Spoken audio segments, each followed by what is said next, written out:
Vai ser rosa, viu? Se você não tem certeza se você está em Cristo ou não, eu te aconselho a ler os outros versículos que estão em Efésios capítulo 2. Se você começar a partir do versículo 1, você vai ver que ali, né, aqueles que agora estavam em transgressão, aqueles que estavam em pecado, se vieram para Cristo, tudo isso agora vai ficar para o passado. Tudo isso vai passar. Mas para que o Efésios 2:10 que nós estamos vendo tenha valor na nossa vida, primeiro é necessário que aconteça o que o versículo 8 e o versículo 9 está dizendo. Olha lá em Efésios 2 comigo, de novo, 8 e 9. Deve primeiro ser verdade. Olha lá, porque pela graça sois salvos por meio da fé. E isto não vem de vós, é dom de Deus, mas vem das obras para que ninguém se glorie. Meu querido, se você nasceu de novo, você pertence a Deus duas vezes. Você é dele. Você é a obra comum. Você sabe quem é, onde você está. E agora a gente chega na terceira parte dessa frase. E agora diz que nós somos salvos para servir. Está ali no quadro, tem um quadro aqui. A terceira parte dessa frase, ela diz isso. Para boas obras. Essa frase aqui tem um verbo implícito. O grego faz isso. O irmão que não estudou grego talvez não entenda isso. O grego, muitas vezes, ele escreve uma frase e o verbo fica implícito, ele não é escrito, ele está lá dentro. A gente sabe que ele está, mas ele não foi escrito. O grego, quando ele fala desse jeito, as pessoas entendem. E aqui, nessa frase, para boas obras, tem um verbo implícito. E o verbo aqui é o verbo fazer. Ou seja, então, se a gente escrevesse no português, a gente poderia colocar assim: para fazer boas obras. Boa significa algo rentável ou algo que beneficia o outro. No grego é isso que a palavra boa significa. Algo bom, algo rentável para o outro. Então o que ele está te chamando aqui a gente é o quê? É fazer obras que sejam benéficas aos outros. Por que ele está chamando a igreja a fazer isso? Porque a nossa natureza, a gente primeiro busca 3 pessoas em primeiro lugar. Vê se não é assim. Primeiro eu, segundo só eu, e terceiro eu mesmo. Eu. Por isso a palavra de Deus chama a gente a fazer, mas a gente está correndo dessa frase boas obras. Por que a gente está correndo dessa frase boas obras? Porque na verdade nós não temos certeza se nós somos salvos ou não. Porque uma pessoa que conhece Jesus foi salvo e transformado para ser um servo. E lembra que nós aprendemos semana passada? Servir não faz de você um servo, mas um servo serve. Querido, boas obras não são a raiz da nossa salvação. Boas obras não nos salvam. Mas a boa obra é o fruto da salvação nas nossas vidas. Então, eu sou salvo para servir, para produzir um fruto. E o fruto são as boas obras. As boas obras, elas são fruto de uma fé salvadora. Eu fui chamado a servir. Se você ainda não está convencido de que você foi chamado a servir, eu queria te mostrar outras passagens bíblicas. Mateus 5,16 diz: assim resplandeça a vossa luz diante dos homens, para que vejam as vossas boas obras e glorifiquem o vosso Pai que está nos céus. Olha que coisa interessante, boas obras não é para a gente fazer escondido. A gente tem que fazer na frente dos outros mesmo, não é ficar fazendo coisa para aparecer. Mas as nossas obras têm que ser feitas em público, para que as pessoas vejam aquilo que Deus fez na nossa vida, através das obras que nós praticamos. 2 Coríntios 9:8 diz: e Deus é poderoso para fazer abundar em vós toda a graça. Quem quer ter graça abundante sobre a vida dele? Quem quer a graça de Deus de uma forma abundante? Tem pouca gente querendo. Tem pouca gente querendo. Então que aquele que quis receba. Porque se você quer a graça abundante, olha aqui. Deus é poderoso para fazer abundar em vós a toda a graça. Para quê? A fim de que, tendo sempre em tudo toda a suficiência, abundeis em... Deus quer que você seja abundante em várias coisas, mas em que Ele quer que você abunde mais? Boa obra. Deus quer que você tenha abundância de saúde, de alegria, de paz, de provisão. Ele quer que você tenha essas coisas. Mas além de todas essas coisas, o que Ele mais quer que abunde na sua vida é a boa obra. Mas hoje a gente vai atrás do carro, vai atrás do dinheiro, vai atrás do conforto, vai atrás do prazer. A gente está indo atrás de um monte de coisa. Que Deus abençoe a gente com elas.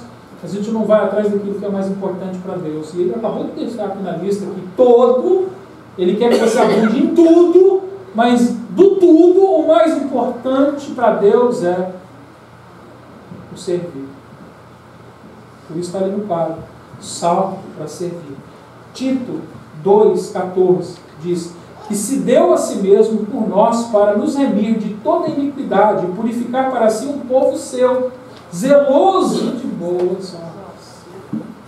Tito 3,8, no mesmo livro, fiel é essa palavra e quero que a proclames com firmeza para que os que creem em Deus procurem aplicar-se às boas obras. Essas coisas são boas e proveitosas aos homens.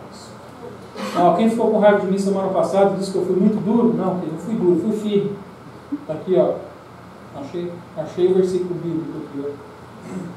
A palavra de Deus diz que eu tenho que proclamar essas coisas com firmeza, para que os que creem, e tem gente que não crê mesmo, não. Tem gente aqui que não crê, eu sei disso. Mas para que os que creem procurem se aplicar nas boas obras. É isso que eu estou tentando mostrar aqui. Quem é que vai praticar as boas obras? Quem é que vai servir? Foi salvo. Só o salvo pode servir. Só o salvo não serve. Hebreus 13,16 diz: mas não vos esqueçais de fazer o bem e de repartir com os outros, porque tais sacrifícios Deus se agrada. Será que você ainda tem alguma dúvida de que Deus chamou você para servir? Ele não te chamou para servir na igreja de domingo? Querido, olha, está cheio de igreja hoje se reunindo e as pessoas estão indo hoje na igreja para se reunir. Deus não chama o povo dele para se reunir nas igrejas. Deus chama o povo dele para ser a igreja.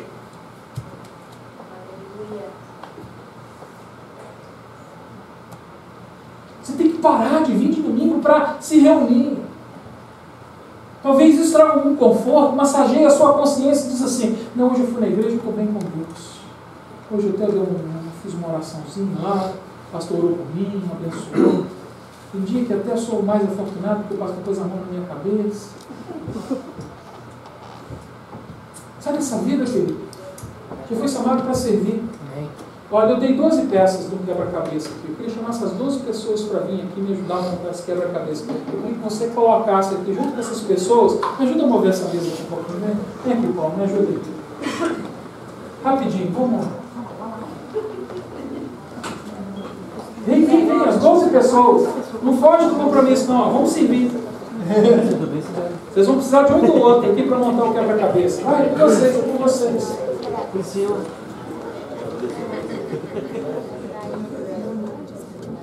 As peças vão juntinhas.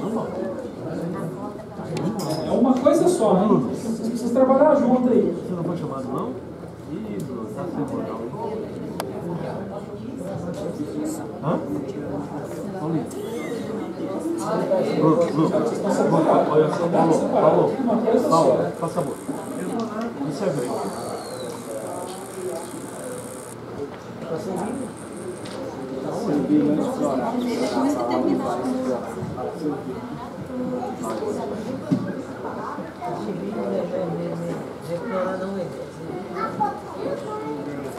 Você não prepara o vídeo para mim?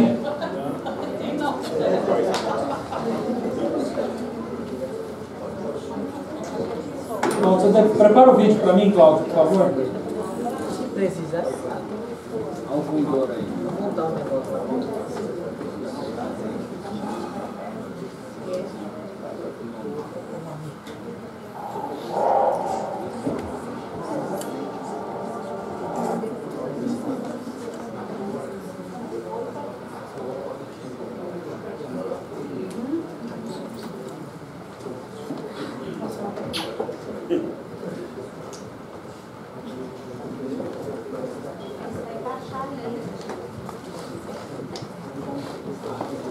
conseguiram terminar? Yeah!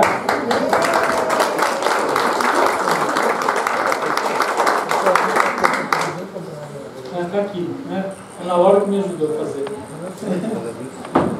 Jesus, a cabeça da igreja.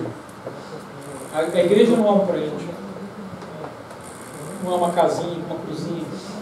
A igreja é o corpo de Cristo. E você faz parte do corpo de Cristo.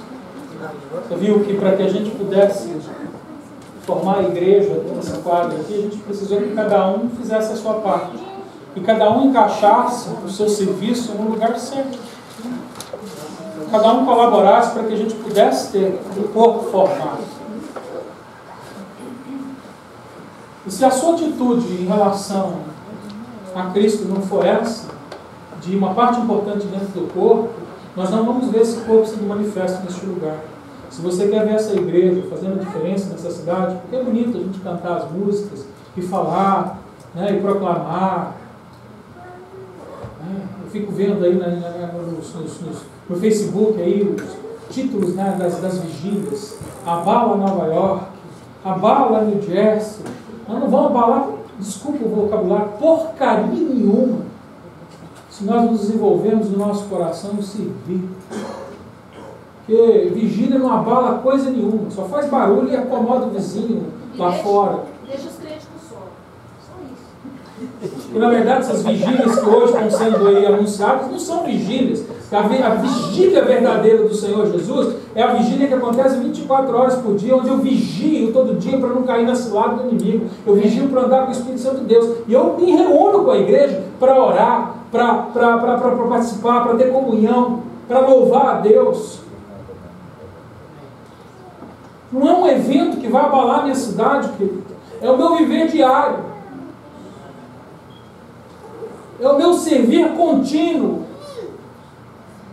É o meu profundo amor e devoção ao Espírito Santo de Deus, ao meu Senhor. É isso que vai abalar minha cidade. É isso que vai abalar minha igreja. Mas eu preciso achar meu lugar no corpo e servir. Eu preciso me dispor. E aí eu entro na última parte da minha mensagem. A última frase desse versículo 10 agora diz para a gente que Deus preparou os nossos caminhos. Olha que coisa mais... Olha, eu fiquei apaixonado quando eu estava, né, preparando essa mensagem, porque aqui tem uma verdade consoladora, na verdade. Isso é algo glorioso, algo gracioso. Aqui Deus não só diz quem nós somos, o que Ele fez, o porquê que nós estamos aqui, mas agora Ele diz aonde a gente deve fazer as boas obras. Fala a verdade, quem aqui já gastou tempo, oração, pensamento, já queimou neurônio, tentando encontrar o que Deus chamou ele para fazer? Quem aqui já fez isso? Eu já. Quem já? Tem muita gente aqui que já buscou. Olha, quando eu fui para essa passagem aqui, minha vida, né, mudou. Olha que coisa linda que ele está dizendo aqui para a gente. Olha aqui. Leia comigo. As quais Deus, o que está dizendo aí? Antes preparou para que andássemos nela. Ok. Deus então, Ele me diz quem eu sou, o que Ele fez e por que nós estamos aqui. E Ele me diz que então eu estou aqui para fazer boas obras. Só que agora Ele me diz que essas boas obras já foram o quê? Preparadas quando? Antes. Eu sei que o povo de Deus morre de medo dessa palavra, mas ele está falando aqui de predestinação. Ou seja, ele está falando que ele já predeterminou, ele já predestinou a obra que você vai fazer também. Então, o que eu aprendi aqui é que eu não preciso me preocupar com o que eu vou fazer. O que eu preciso me preocupar é em andar com Ele. Porque no andar com Ele, Ele vai revelar o que tem que ser feito. Amém. E teve gente que tirou até ano sabático para ficar pensando no que Deus chamou ele para fazer. Não vai descobrir nunca. Você parou de andar com Ele. Você parou de servir. O que ele está dizendo aqui é que ele chamou a gente para fazer uma obra que ele já havia preparado antes.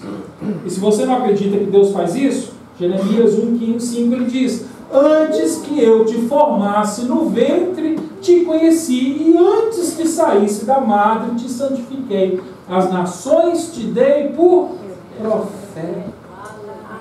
Olha só, o que Jeremias devia fazer, Deus já tinha feito o quê? Preparado antes que ele ainda tivesse sido gerado no ventre da mãe dele. Querido, o que você tem que fazer, Deus já preparou antes de você ter nascido. Você não está convencido? Davi falou a mesma coisa. Salmo 139, 16. Os teus olhos viram a minha substância ainda informe no teu livro. Foram escritos os dias, sim, todos os dias que foram ordenados para mim, quando ainda não havia nenhum deles. Você não está convencido ainda? Efésios 1,11. Ele diz: nele digo, no qual também fomos feitos herança, havendo sido predestinados conforme o propósito. Olha só, você foi predestinado porque Deus tinha um propósito, conforme o propósito daquele que faz todas as coisas segundo o conselho da sua vontade. Você já foi preparado, as suas obras já foram preparadas antes. Efésios 2,10 é o que ele está dizendo aqui para a gente, que antes ele já tinha preparado para a gente as nossas obras. Hoje, gente, quando a gente descobre disso, fica muito mais fácil a gente andar com Cristo. Eu me lembro que eu falava isso para os meus alunos do seminário, a Rose, o Cláudio, que era um seminarista na época, o Luceni, o Marcos, né? Eu falava assim: gente, não preocupe demais com o que vocês têm que fazer, não. Preocupa com andar com Cristo, segue Ele, porque quem anda com Cristo não fica sem ter o que fazer, porque Ele prepara tudo o que nós temos que fazer. Agora, o que às vezes me deixa chateado, me deixa às vezes realmente revoltado, é que eu sei que eu já perdi muitas oportunidades de fazer o que eu tinha que fazer. Por quê? Porque eu estava ocupado demais, fazendo outras coisas que não eram tão importantes, ou por causa do meu pecado, ou por causa da minha falta de atenção. Mas o que me consola é que, graças a Deus, que o que tinha que ser feito, se eu não fiz, Deus levantou outro para fazer, porque Ele faz isso mesmo. A gente diz assim: o que Deus chamou você para fazer, Deus não chamou mais ninguém. Mentira, Ele chama. Quando não faz, Ele chama o outro, porque o plano dele não pode mudar. Ele estabeleceu o plano dele vai se cumprir. E se você não fizer, é problema seu. Ele levanta outro, sim, e Ele prepara outro, sim. Pode ir pela vida que você vai ver que quando um descarrilhou, não deixou de fazer, tinha outro já prontinho. O que eu quero dizer para você é que não perca a oportunidade de ser uma bênção na vida de uma outra pessoa. Quando eu deixo de andar com Cristo e deixo de fazer o que eu fui chamado para fazer, eu estou perdendo a bênção de abençoar alguém. Para de perder a bênção, querido. Abençoa a vida do outro, isso é bênção para a sua vida. Isso é maravilhoso. Aqui, essa passagem revela algo maravilhoso. Olha, Provérbios 20, 24, ele diz: os passos do homem são dirigidos pelo Senhor. Que coisa linda! Deus, Ele vai dirigindo os teus passos. Para de se preocupar com o que você vai fazer. Se disponha. Quando Deus chamou Samuel, Ele não falou: Samuel, estou precisando de alguém com isso. Ele disse: Samuel, Ele disse: eis-me aqui. Deus sabe que você não está pronto. Ele vai te preparar, Ele não caminha. Se dispõe a fazer o que você tem que fazer. Ele vai te preparar, eu não sei. Carolina, cadê a Carolina? Está lá no berçário, né? Está lá, ela está me vendo, então aqui porque lá tem a mensagem. Mas a Carolina acabou de ganhar um bebê. Deve estar desesperada, é o primeiro, né? Deve estar desesperada. Mãe de primeira viagem, eu lembro o dia que eu tinha, o meu foi gêmeos, 2 uma vez só, né? A Priscila ficou uns 3 dias no hospital, foi isso? Sei lá, não lembro quantos dias. Eu era um paizão lá no hospital. Lá eu trocava a fralda, dava o bebê, fazia jeito, estava cheio de confiança. Qualquer coisinha eu chamava a enfermeira, para resolver o problema. O dia que ela falou assim: agora vocês já podem ir para casa. Eu falei: a hora que a porta do hospital abriu, assim, lá no Overlook Hospital, né? Aquela porta assim que abre, assim, que fez assim, era inverno, né? Soprou aquele vento gelado, um gelou só fora, gelou dentro. Eu falei assim, agora o que eu faço com esses dois meninos em casa? E aqui eu estava cheio de confiança, porque quando eu não sabia o que fazer, eu chamava a enfermeira. A enfermeira vai ficar no hospital, e agora? Aí eu olhava para a Priscila assim, ela sabe o tanto quanto eu, nada. E se a Carol teve um bebê, fique tranquila no Senhor, porque Ele vai agora capacitá-la. É assim na obra, é assim, a gente não nasce sabendo, a gente vai aprender e Ele vai nos ensinar, Ele vai caminhar com a gente. Ele prometeu que Ele nunca vai nos abandonar. O que eu preciso é estar disposto a entrar no caminho, seguir Ele e servir quando tem uma oportunidade. Olha, querido, você quer reconhecer quando tem uma oportunidade na sua vida para Deus agir? É quando a sua vida é interrompida de uma hora para outra. Você já viu aquelas interrupções que acontecem na nossa vida? Você estava com tudo planejado e aí vem aquela ligação que vai alterar todo o seu caminho. E infelizmente a maioria de nós não percebe que aquilo é uma oportunidade de Deus para a gente servir. Aí a gente fala assim, não, mas eu já tinha um plano, eu já tinha isso, eu tinha um almoço, eu tinha um aniversário, e a gente perde a oportunidade de servir. Fique atento, abra os olhos, porque Deus usa a interrupção para que a gente possa estar disposto a servir. Mas hoje a gente só vive para a gente mesmo. Ele não vai atrapalhar meus planos, então não. Quem já estudou comigo sabe que às vezes a gente tem alguma coisa, acontece, eu chamo os irmãos, aí eu não, pastor, mas eu já tinha um plano. Eu falei, tá bom, fica à vontade. Eu deixo à vontade, eu não faço ninguém, eu não fico acusando ninguém, porque não é assim. Mas eu não sou bobo também não, querido. Eu estou reconhecendo, eu estou aprendendo, estou vendo quem está vivendo com o coração completamente rendido ao Senhor Jesus.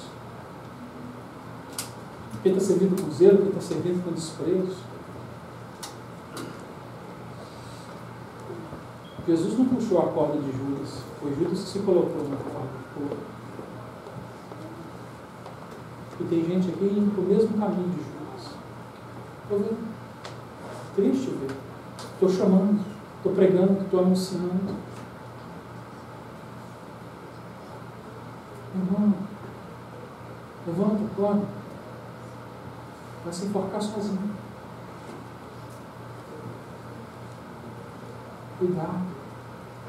Essa palavra é uma palavra de exortação, uma palavra de edificação, uma palavra para que a gente acorde e venha fazer o que nós somos chamados para fazer.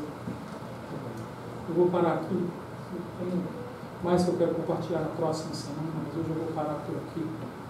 Eu queria agora convidar, né, o pessoal do louvor que está aqui na frente, os diáconos que vão estar, as pessoas que vão estar ajudando hoje a servir a nossa ceia.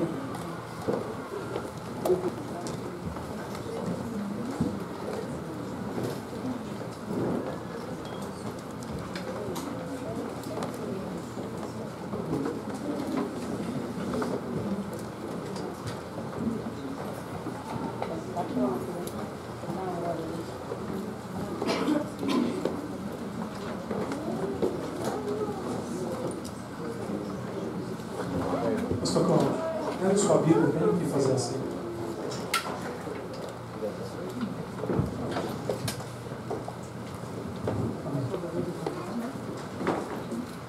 Neste momento nós vamos estar participando da ceia do Senhor.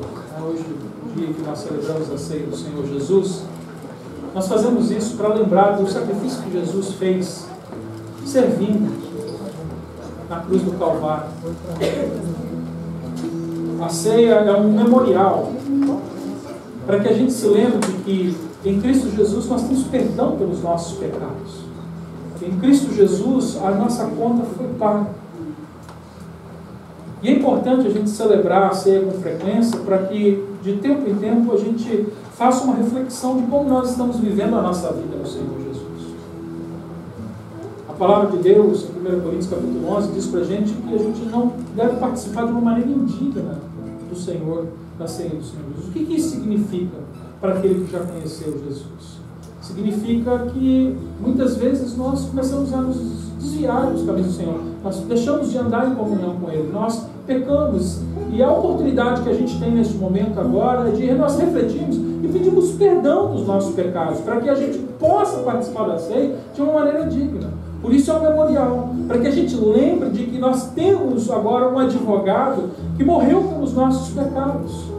Não só pelos que passaram, mas por aqueles que até ainda vamos cometer. Mas que nesse momento agora traz a nossa memória que nós devemos ir diante da cruz, diante do nosso Senhor e pedir perdão pelos nossos pecados. Então eu peço a você que já foi batizado, e você que é membro dessa igreja, ou de uma outra igreja, já foi batizado e queira participar com a gente, faça um momento de reflexão. E se você acredita que precisa pedir perdão ao Senhor Jesus, peça perdão neste momento para que você participe. Eu sei que em alguns outros lugares as igrejas dizem, se você pecou, você não participe da ceia. Não. Esse não é o ponto da ceia. O ponto da ceia é exatamente o oposto. É trazer você à memória do sacrifício de Jesus para que você tenha certeza de que nele você foi perdoado se você se arrependeu dos seus pecados. E para que você coma hoje com ele a ceia. Então a intenção é que todo aquele que já foi batizado nas águas, nesse momento agora, se arrependa dos seus pecados e come, participe da ceia. É um momento de vida, de alegria para a gente. Você que ainda não foi batizado, você é convidado hoje a comer não desse pão e desse vinho que nós vamos compartilhar aqui da ceia, mas eu queria te convidar hoje a comer do pão da vida, Jesus Cristo. Ele está aqui.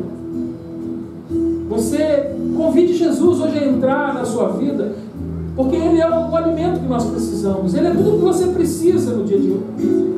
E se você hoje, ouvindo essa mensagem, também no teu coração reconhece que é um pecador e você se arrepende dos seus pecados e quer se entregar a Jesus Cristo, coma do pão da vida que hoje está aqui.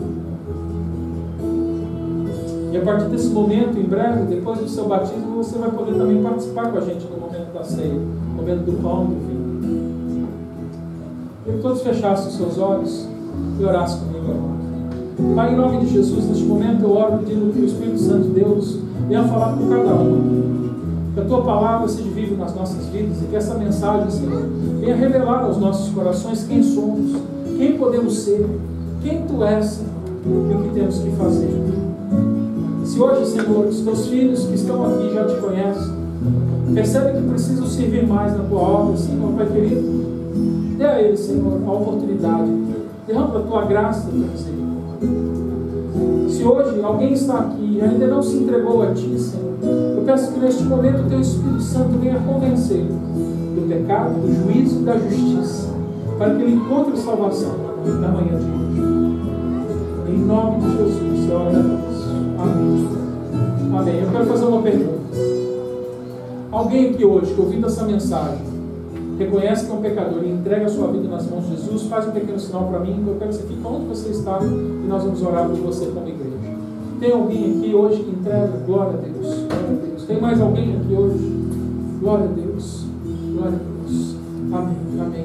Nós vamos servir a ceia agora e assim que nós estivermos encerrando a nossa ceia, nós vamos orar por aqueles que entregam suas vidas a Jesus. Amém? Você que hoje entrega a sua vida a Jesus, peça desse pão que vem do céu. Jesus, hoje o teu pão. Come desse pão nesse momento.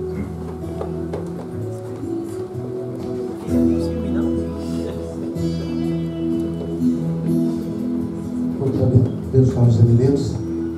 Pai querido, nós queremos te agradecer por esse momento tão especial na vida da tua igreja. Neste momento em que estamos relembrando o teu sacrifício na cruz. O Senhor se entregou por cada um de nós. E sabemos, ó Deus, que esse sacrifício não foi em vão, ele nos alcançou. E hoje estamos aqui para te agradecer pelo privilégio de podermos ser considerados filhos teus, de estar na tua presença. Toma as nossas vidas nas tuas mãos. No nome do teu filho amado Jesus. Amém. Bem, enquanto os diáconos estão servindo, eu queria que você prestasse atenção num pequeno vídeo que vai ser passado aqui. Um chamado ao servir. O irmão Daniel pode colocar para mim? A Priscila está lá. Por favor, não se distraia. Preste atenção nesse vídeo.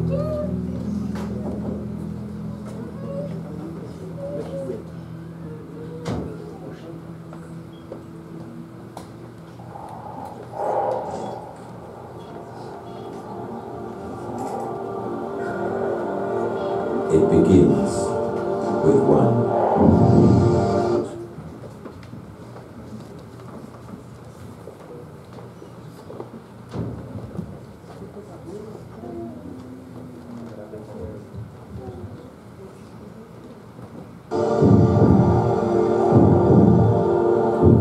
In an average life, your heart will beat more than 2.5 billion times. 2.5 billion. Never resting, Every hour, every day.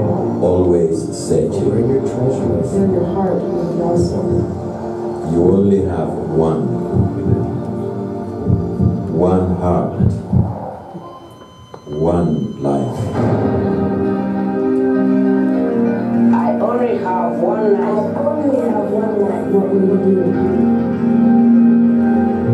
In America, like no other place in the world, you have choices, opportunities. Much will be required.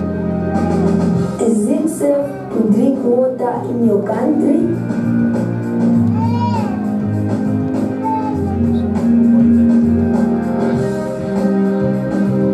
Do Americans really eat 3 times a day?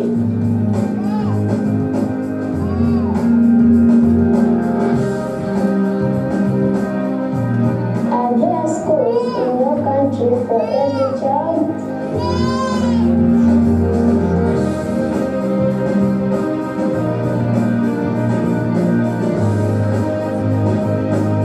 The truth is alarming.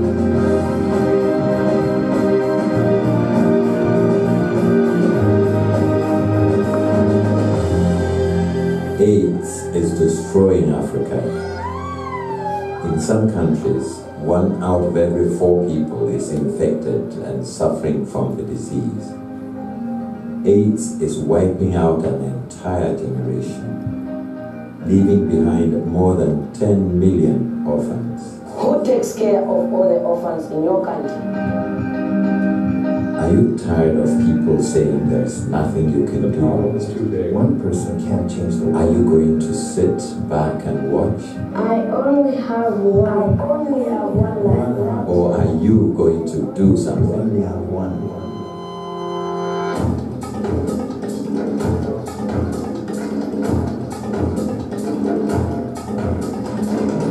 I will be strong.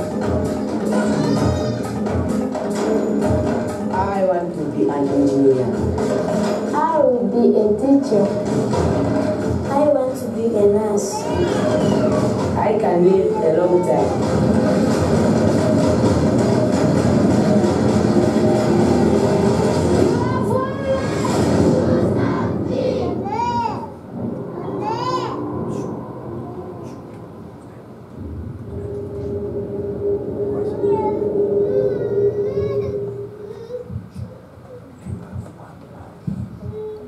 Eu tenho apenas uma vida.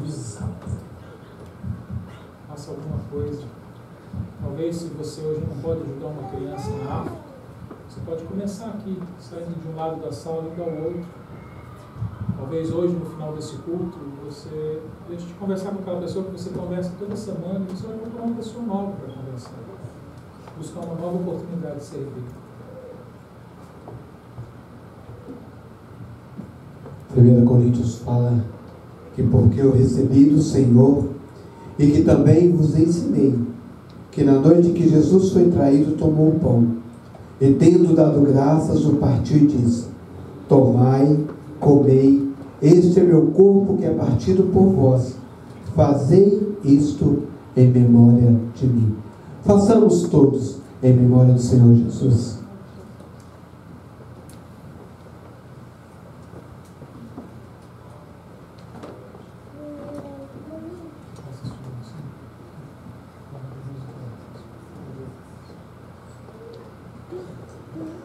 Nós temos o hábito na City Church de trocarmos o nosso cálice com o irmão que está do nosso lado. Mas normalmente você sempre troca com as mesmas pessoas que sempre sentam ou estão perto de você. Então eu queria que você aproveitasse esse momento e trocasse com aquela pessoa que você ainda não trocou. Tá bom? Então aproveite esse momento e dê uma palavra de ânimo, de encorajamento para essa pessoa. Amém?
Pão da vida. Semelhantemente, também depois de cear, tomou o cálice, dizendo: este é o cálice do Novo Testamento no meu sangue. Fazei isso todas as vezes em que bebedes em memória de mim. Porque todas as vezes que comedes este pão e bebedes este cálice, anunciais a morte do Senhor até que Ele venha. Amém? Quem acredita que Ele vai voltar? Amém? Então vamos juntos relembrar o sacrifício dele. Amém?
Pai, em nome do Senhor Jesus, abençoa a tua igreja nesta manhã, Deus Pai. Que a tua graça, a tua misericórdia, o teu amor sejam derramados de maneira abundante durante esta semana. Cada um dos teus filhos que aqui estão. Senhor, obrigado pelos convidados, por aqueles que nos visitam hoje. Obrigado porque hoje houve salvação na tua casa, Deus Pai. Obrigado. Nós oramos por esta vida e pedimos agora que a tua igreja, Senhor, se comprometa em compartilhar as suas vidas com este irmão, Senhor, para que ele agora seja discipulado e caminhe nos seus caminhos, Deus Pai. Ajude-nos, Senhor, Pai, vivemos para a honra, louvor e glória. Faça de nós, Senhor, um servo como Jesus nos serviu, nos dando um novo coração, Senhor, um coração igual ao teu. Que a graça do Pai, o amor do Filho e as consolações do Espírito Santo de Deus estejam sobre a vida de cada um de nós até a volta do teu Filho amado, Jesus Cristo. Que Deus te abençoe abundantemente, em nome do Senhor Jesus. Amém. Deixa eu chegar lá na porta para me despedir de você, ok?